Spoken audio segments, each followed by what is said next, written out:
I used to believe family was the place you return to after the hardest days. But sometimes, the people closest to you stop seeing your sacrifice as love and start treating it as obligation. I paid the bills, kept the house running, saved my parents from losing it, and built a basement office with my own money so I could support myself. Then one night, my mother sent a message saying my brother needed that basement. And with one sentence, they showed me the truth in that house. What I built, with my own hands, had never truly been seen as mine. My mother texted me at 11:17 on a Wednesday night. While I was still sitting in front of two monitors in the basement, I remember the exact time, not because I keep sentimental records of ordinary evenings, but because my phone buzzed at the precise moment I found a $47,000 discrepancy in a client file worth more than $2 million. I stared at the number, then looked down at my phone and read the single sentence from my mother. Evan needs the basement. Can we talk? I read it twice. Not because I failed to understand it. I understood it too well. I knew the softness of that sentence. The way it tried to dress a demand in the close of a conversation. I turned the phone face down, entered a few more notes into the spreadsheet, saved the file, and sat quietly in the room. I had spent 8 months and more than $22,000 turning from a damp storage space into the only place in that house that truly felt like mine. The basement had soundproofing, calibrated lighting, encrypted client storage, backup power, a long maple desk I had designed myself, and the ergonomic chair I bought after a doctor told me my spine was paying the price for years of working in bad conditions. I sat among all of it and felt, for the first time, how fragile ownership could be inside a family that had learned to treat my labor as part of the house. A text message does not have to sound threatening to cross a line. Sometimes intrusion begins in the gentle voice of someone who believes love means you will not say no. I wrote back that we could talk whenever she wanted. Then I returned to work until 2 in the morning. Because that missing money was not going to explain itself. And because the problems in my family had never solved themselves unless I was the one quietly handling them. What people rarely understand about working from home while living with family is that they confuse presence with availability. They see your car in the driveway. Well, here you walk to the kitchen for coffee at noon. Or notice light under your door in the late afternoon. And they assume your time is soft. They assume that because you are physically nearby, you can be interrupted, redirected, or borrowed. My father, George, had retired after more than 2 decades in a mid-level logistics role. And most of his days were spent watching financial news at a volume that suggested he believed the anchors might answer him. My mother, Helen, ran a small alterations business from the sunroom, earning a little in good months and very little in most months. My younger brother, Evan, was 26 and had moved back into his childhood bedroom after his second failed roommate arrangement, which, like every other failed arrangement in his life, was explained as someone else's fault.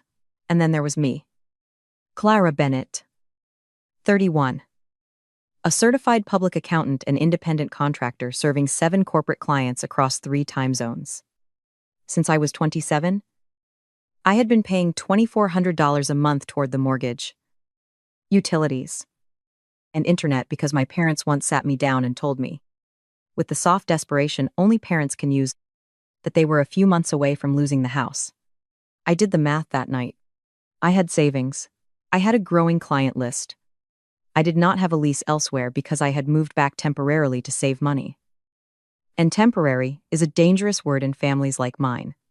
It stretches until nobody remembers to ask when it ends. I said yes. I said I would cover the shortfall. I said I could help. And I did. But the basement was my boundary.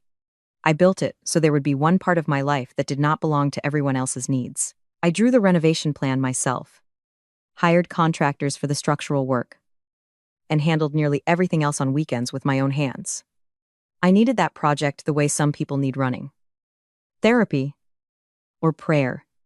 After years of becoming the person who solved things in the background, I wanted to create a room where every decision began with what I needed. I insulated the ceiling so footsteps from upstairs would not bleed into client calls. I ran a dedicated Ethernet line because a dropped connection could cost me a contract. I mounted acoustic panels, Built a clean recording corner. Installed encrypted storage for 6 terabytes of client data. And used backup power, so one outage would not destroy my workday.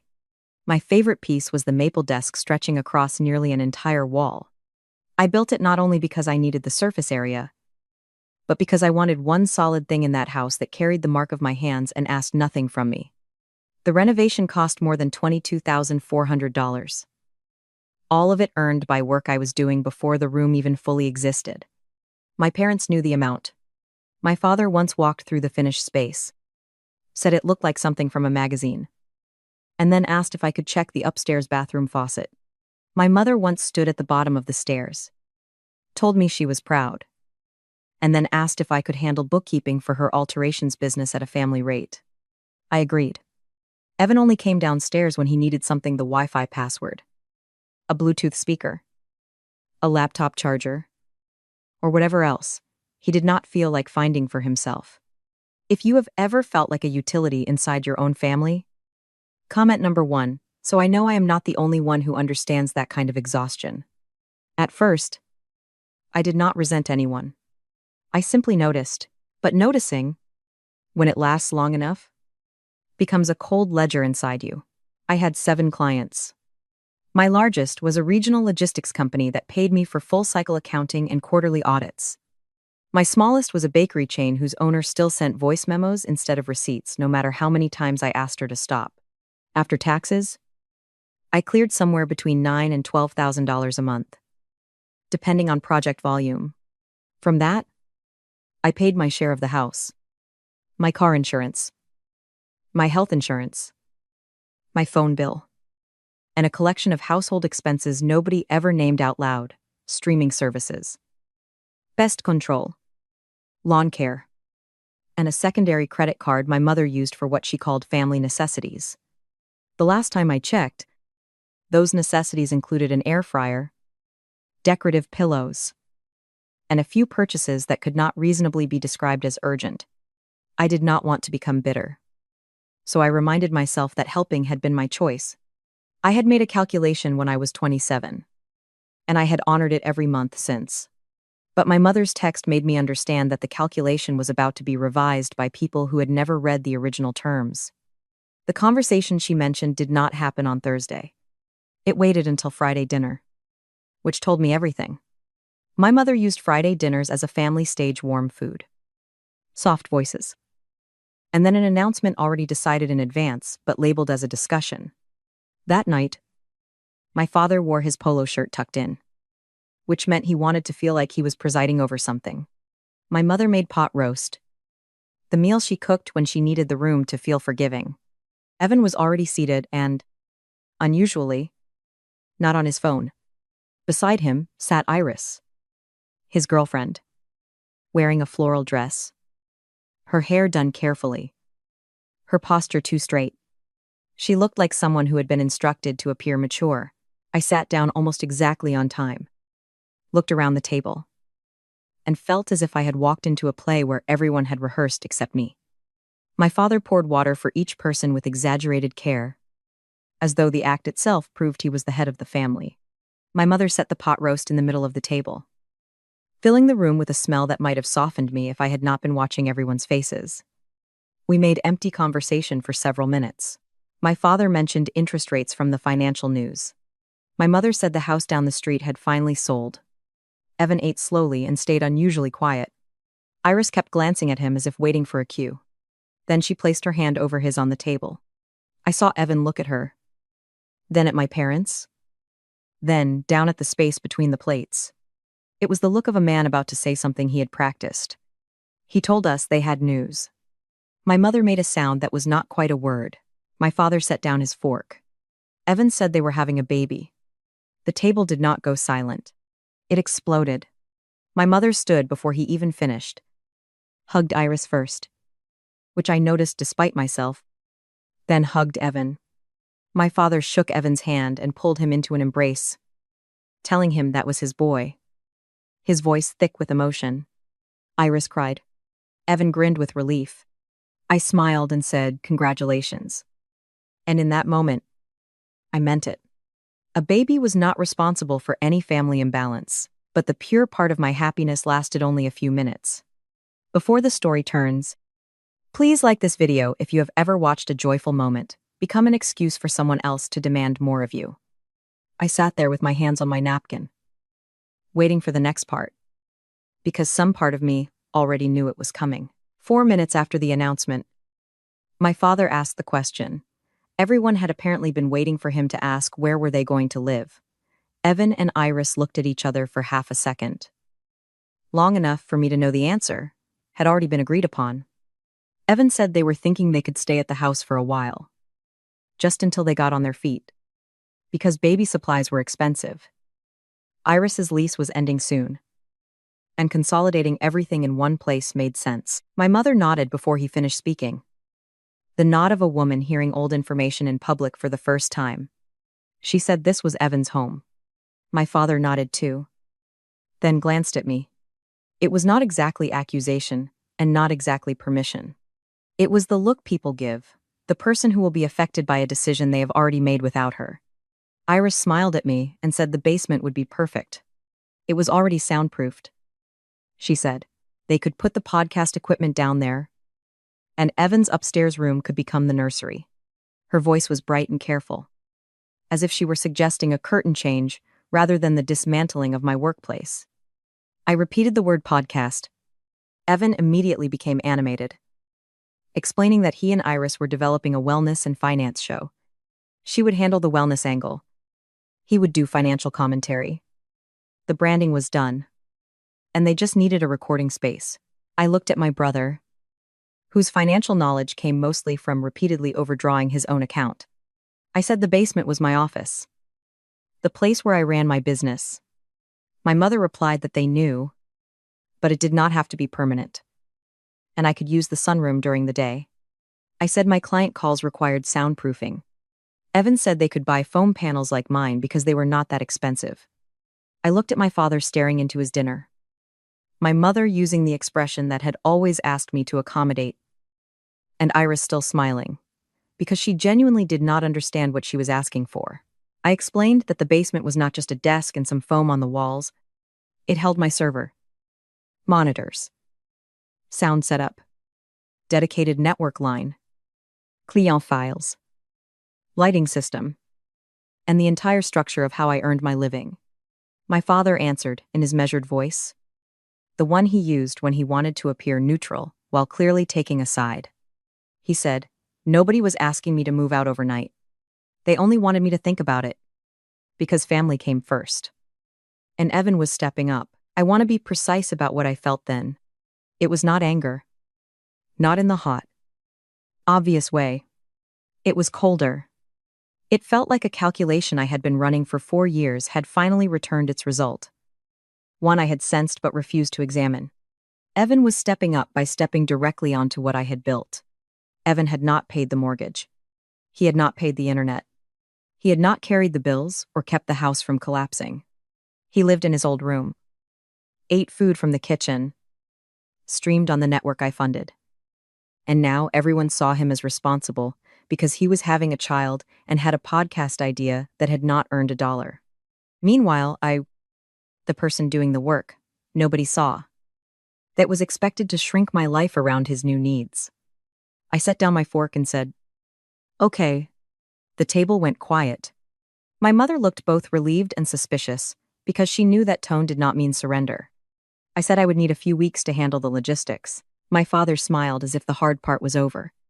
Iris touched my hand, her eyes wet, and thanked me, saying it meant everything. The worst part was that she meant it. Sincere obliviousness can hurt more than calculation. I finished dinner politely, without making a scene. But inside me, a door had closed. After dinner, I went back to the basement and sat in my expensive chair beneath the lights I had calibrated myself.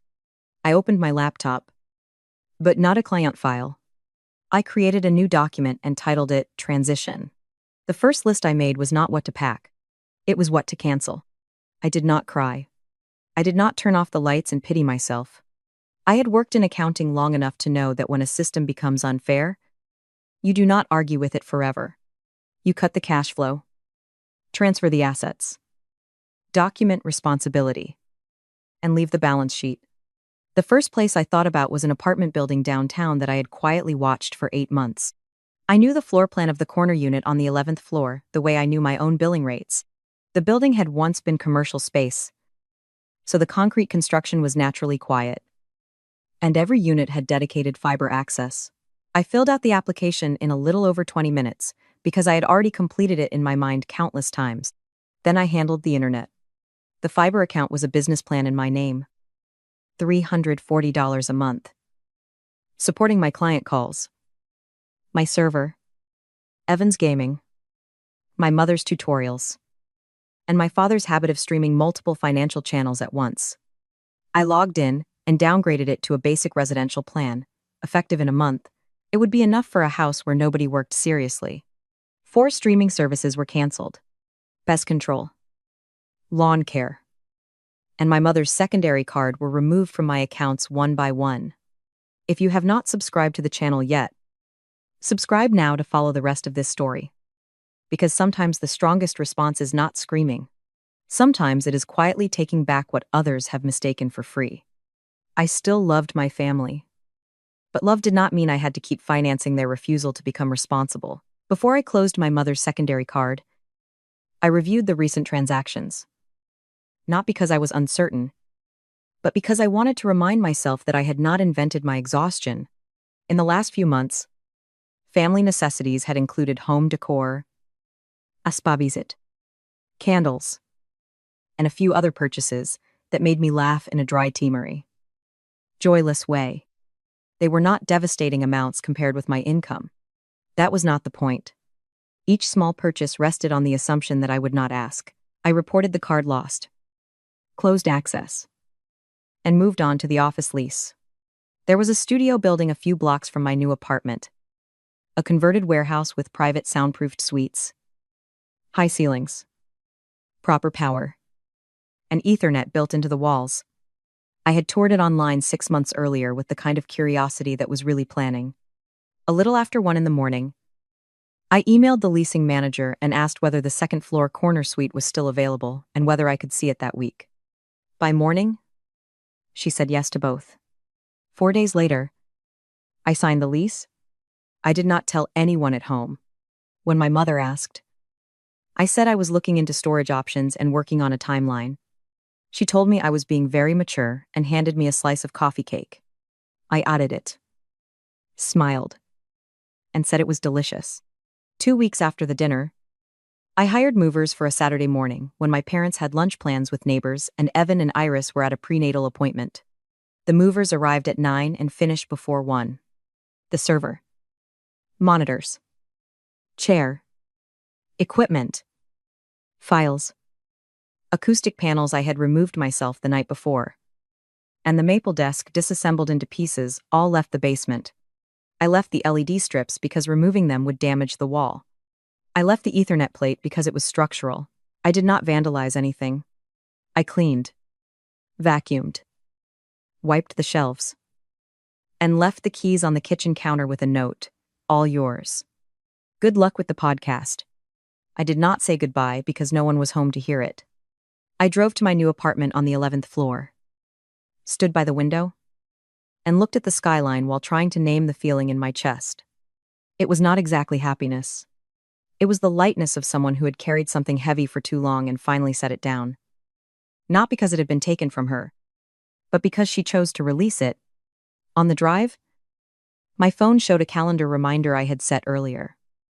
From some quiet part of my mind that had apparently known this was coming. You were always going to leave. You were just waiting for a reason good enough to believe you were allowed? The first week after I moved was quiet in the way. Major changes are often quiet. Nobody immediately understands the price of a new normal. I watched. Not obsessively. But I had grown up in that house and knew its rhythms. Evan posted a video 4 days after I left. Iris tagged the house location. And the algorithm pushed it in front of me. The video was vertical and shaky. Introducing the new studio. In the frame, I saw a folding table. A USB microphone still in its box. A slightly tilted ring light. And a beanbag that looked like it came from a college dorm clearance sale. The acoustic panels I had mounted were still on the walls because removing them would have required effort. The Ethernet plate was visible behind him, but Evan had not connected anything to it. The business line that once fed that port was now tied to the basic residential package I had downgraded. I knew it was enough for a normal video call, but not enough for uploading raw footage and recording a podcast at the same time. Evan did not know yet. The video had a handful of views. I closed the app, opened my client dashboard, billed 4 hours of work, and made coffee in my own kitchen, where nobody asked me why the internet was slow. By the second week, the text started. My mother came first, exactly as expected. Because she had always been the unofficial communications director of the family, the person who delivered messages. Other people did not want to deliver themselves. She asked whether something had changed with the basement internet because Evan said it was very slow. I waited 2 hours before answering. Not to punish her, but to make sure I was not replying as the exhausted daughter who still lived in that house. I told her I had downgraded the plan when I moved out. The business account had been for my business, and if they wanted higher speeds, they could set up their own upgrade. She was silent for 6 hours, which meant she had shown my message to my father, and they were trying to craft a response that sounded reasonable. The next morning, my father texted that the internet situation was becoming a problem, and Evan needed bandwidth for the podcast. I said the same provider offered residential upgrades, and I could send the account information if that helped. He did not reply. Later, through my cousin Nora, I learned he spent nearly an hour on the phone with the internet provider asking why the bill had changed and whether there had been an error. What made me laugh and ache at the same time was that he did not know what the bill was supposed to look like because he had not paid it in 4 years. That same week, the lawn became visible. The service I canceled had one final visit. And then the grass began growing faster than my family's readiness. My mother texted that the yard looked terrible and asked whether I had canceled the service. I said yes, because I canceled the service I paid for when I moved out. She reminded me that my father could not mow because of his knees. I sent her the contact information for the company so they could call directly. Again, silence. I realized that silence no longer frightened me. The third week was when Iris tried to turn everything into content. She had a few thousand followers. Not a massive audience, but a real one. She began posting about our honest journey pregnancy, launching the podcast, building a life. All filmed in the basement with shaky phone footage and a ring light that had never been straightened.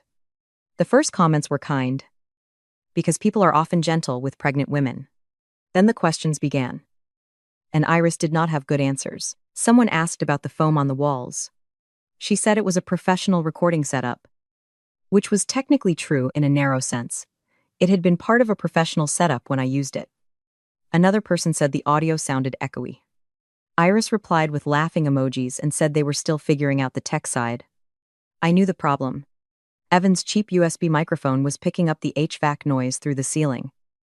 Exactly the frequency I had accounted for when choosing my own equipment. Foam on walls does not make a studio. Sitting in a room someone else built does not mean you understand why every piece was there. That weekend, Evan posted their first podcast episode. It ran nearly an hour and sounded like a conversation recorded in a moving car. The topic was manifesting wealth through intentional spending. Evan introduced himself as someone who had studied financial principles for years. I suppose that was true if you consider repeatedly experiencing financial consequences a form of study, though it only counts if the student learns. The episode had very few plays. I did not listen. I had client work. By the end of the first month, the pattern was clear. Infrastructure stays invisible only until it disappears. When the television said a streaming account had been canceled, my mother asked if I knew anything about it. I told her the accounts were in my name. I had closed them when I moved, and they could create their own. She called me and said I was punishing them. I told her. I moved out. I took my accounts with me. That is not punishment. That is moving. My father called an hour after my mother, using the careful voice of a man assigned by his wife to solve a family crisis with reason. He said some of the changes I made were affecting the whole household. I asked which changes specifically. He listed the internet, streaming services, lawn care, and the fact that my mother's card had stopped working at the store. I answered each item plainly. The business internet was mine. The streaming accounts were mine. The lawn service was something I paid for. And the card was a secondary card on my account. Each sentence felt like pulling a nail from an old wall. Then he said he did not have passwords to half the accounts, the mortgage portal, insurance, utilities, autopay. 4 years earlier, I had set up all of those accounts at their kitchen table on a Sunday afternoon because they were close to losing the house and did not know how to navigate the online systems. I had written the passwords in a green notebook and placed it in the drawer beside the takeout menus. I told him where it was. The line stayed quiet for a long time. Finally, he said a small, "Oh," that sounded like his confidence deflating. He had never looked in the drawer. He had called me because calling me had always worked. By the second month, the structural problems became harder to ignore. Evan's podcast had several episodes, but the play count kept dropping. Iris moved her content into the kitchen and backyard because the basement looked dark, cramped, and tired on camera. Evan bought a space heater because the basement ran cold in the evening. I had known that, which was why I once used a dedicated heating unit I took with me because it belonged to me. The new heater tripped the breaker when run with the light, mini fridge, and recording equipment. My father texted that the basement kept losing power. I replied that the circuit had a limit and they needed to check the total load. He asked how to find appliance wattage. I sent him instructions. He did not answer. A part of me was still tied to that house. Even after I left, not by obligation anymore, but by memory. When Nora sent me a photo of the unevenly cut lawn, I looked at it for a long time. I did not feel satisfied. It was closer to grief. The feeling of watching a machine that once ran smoothly begin to stall. Not because it was always broken, but because everyone was finally discovering who had been oiling it. In the 10th week of my absence, Iris called a little after 1 in the morning. I was working on a quarterly report for the logistics company. When I saw her name, I answered immediately because a pregnant woman calling at that hour was probably not dealing with something small. Her voice shook. She had been crying. She said water was coming from the basement wall. Evan did not know where the shutoff valve was. My father was trying to find it. And the water was still coming. I asked whether it was fast or slow. She said fast. Pooling near the wall. I knew exactly what it was. A copper supply line ran along the north wall, feeding the utility sink I had installed for equipment cleaning. Months earlier, I had noticed early signs of a pinhole leak, wrapped it as a temporary fix, and added it to my maintenance list. Then work, family, and everything else kept moving. I had taken the list with me when I left. The tape, apparently, had run out of patience. I told Iris to go upstairs to the laundry room, open the gray panel on the wall, find the red-handled valve behind it, and turn it clockwise until it stopped. I listened to footsteps, doors, and rushed breathing. She did it. The water stopped. I told her to call a plumber in the morning and say it was the supply line behind the north wall. She went quiet, then apologized. I told her it was fine and to sleep. After the call, I sat for a few seconds with the phone in my hand, then returned to my report. I helped because it was an emergency, but I did not come back to resume my old role. 3 days later, Nora told me the plumber cost $840, including the line repair and drywall patch. My father paid from a household savings account I had not known they still had. That information rearranged certain parts of the previous 4 years in my mind. I chose not to dig too deeply in that moment, because some truths, if stared at too long, turn sadness into a kind of anger that is difficult to control. A few days after that, my mother texted asking whether we could meet and talk. She used the word together in a way that made it clear she meant the family. She suggested the house. I said I would meet them at the coffee shop on Marlowe Street, halfway between their house and my apartment, public enough that nobody could raise their voice too much. When I arrived, my father, my mother, and Evan were already sitting in the back corner. 3 coffees were on the table. None of them for me. It might have been an oversight or a message. I decided not to care. I ordered my own drink and sat across from them. My father looked as if he had slept badly for weeks. My mother had her hands folded on the table, like she had prepared an opening statement. Evan stared down, missing the loose pride he had worn the night he announced the baby. He looked tired in the specific way people look when reality has been asking questions they did not prepare to answer. Iris was not there because she had a prenatal appointment.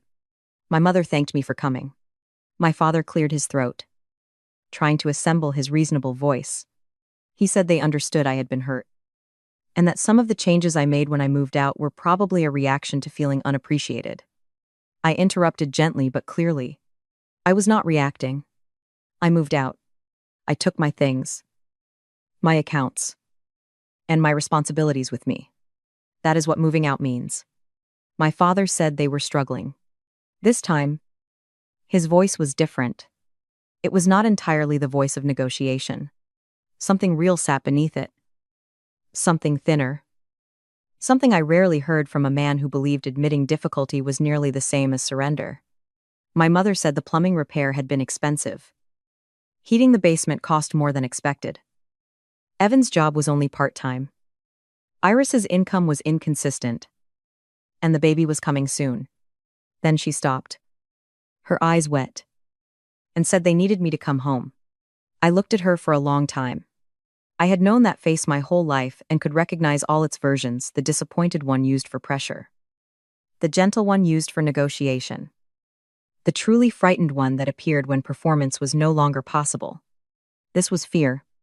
She had built her sense of safety on a foundation she believed was family, when in reality, it had been me. I told her I was not coming back. Not harshly, but without leaving a door open. I said they needed to hear me.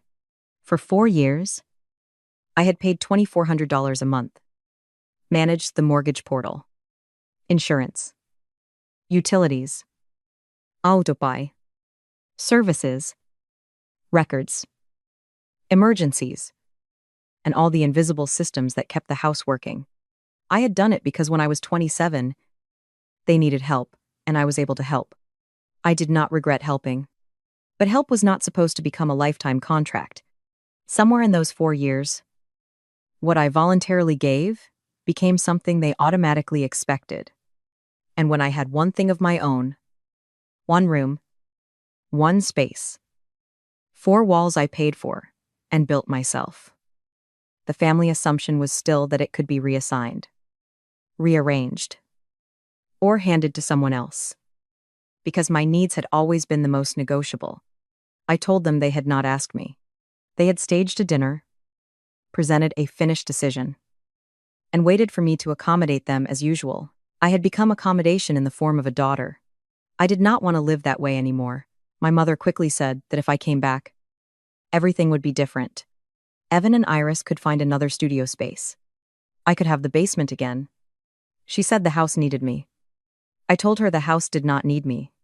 It needed someone to pay attention to pipes, breakers, the mortgage portal, the lawn, bills, and all the tasks that did not complete themselves. That person could be her. My father. Or Evan. I looked at my brother when I said the last part, because he was about to become a father. And fathers need to know where the main water shutoff is. Evan finally looked up. He said he had not known about the pipe. It was the first thing he had said since I sat down. I nodded and told him I knew. Nobody had told him. I should have told him when I left. But I did not, because I was angry in ways I had not fully processed. That was not fair to him. So I would tell him now. In my phone, I had a list of every maintenance item in the house. Account information, service providers, recurring problems, passwords, shut-off locations, the plumber's number, the electrician's number, the HVAC filter size.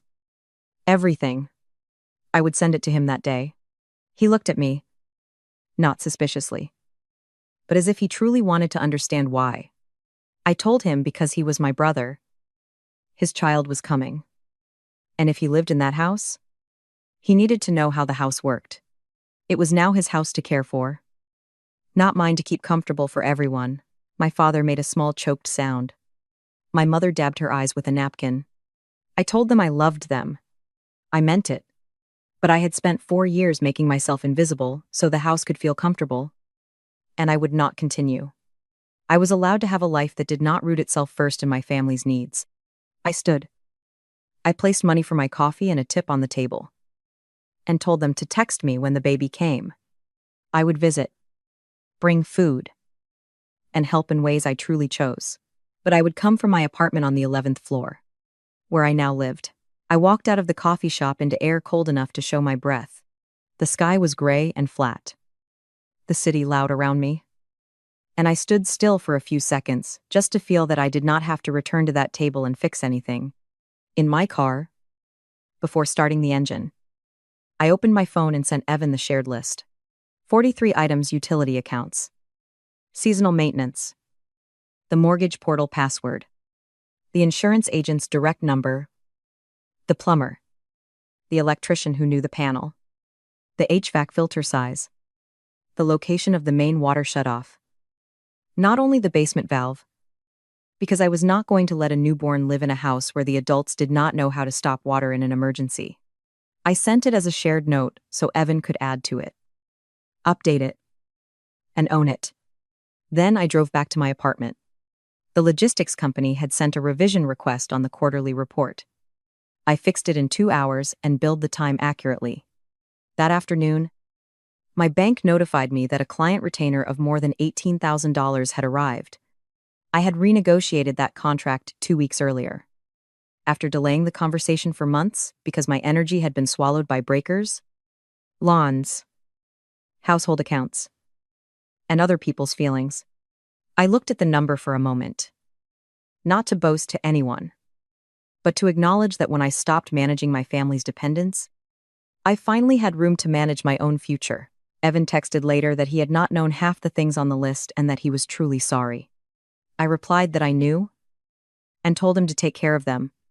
That was not a bitter transfer of burden. It was the truth. In every family, there comes a moment when the person who has been doing everything must put down the notebook.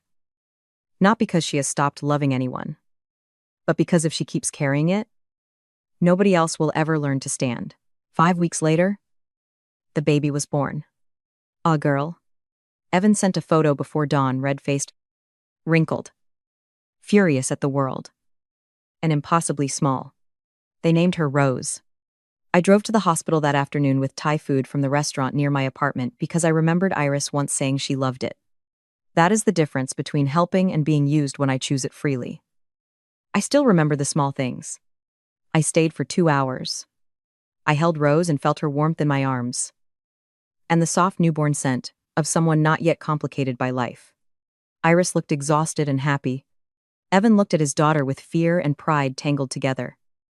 And for a moment, I no longer saw only the irresponsible brother from my memory. I saw a man standing at the edge of real responsibility. My mother held me longer than usual when she hugged me. My father pulled me close and quietly said he was sorry. I told him I knew. And I left it there. Not every apology has to be dissected immediately. Some, if they are real, you can simply be placed between two people like a stone marking the road. I drove home with the windows down and let the wind move through my hair. That night, I made dinner for myself, sat at my own table, and looked at my own skyline. The only sounds in the apartment were the city and my server running in the corner. Nobody needed a password. Nobody asked me to fix the internet. Nobody used a gentle voice to take away the room where I worked. I was still my parents' daughter. I was still Evan's sister. I was still Rose's aunt. But I was no longer the hidden operating system beneath their floorboards. What I learned was not that freedom requires cutting off your family. I did not cut them off. I went to the hospital, brought food, we sent the maintenance list, answered during an emergency, and continued loving people who had exhausted me. But I no longer confused love with erasing myself. For 4 years, I thought my silence was maturity. My burden was responsibility. And my exhaustion was a reasonable price for peace. I was partly wrong. Maturity is not letting other people decide your life and call it family. Responsibility is not continuing to pay for people who refuse to see the true cost. Peace is not turning your own needs into furniture that can be moved whenever someone else wants the room. The basement had never been only a room. It was proof that I had tried to create a boundary in a place where all my boundaries had been blurred. When they asked for it, they were not only asking for space, they were accidentally showing me my real place in the system, the adjustable one, the movable one, the useful one, as long as I stayed quiet. So I left. I did not leave because I stopped loving them. I left because I finally loved myself too.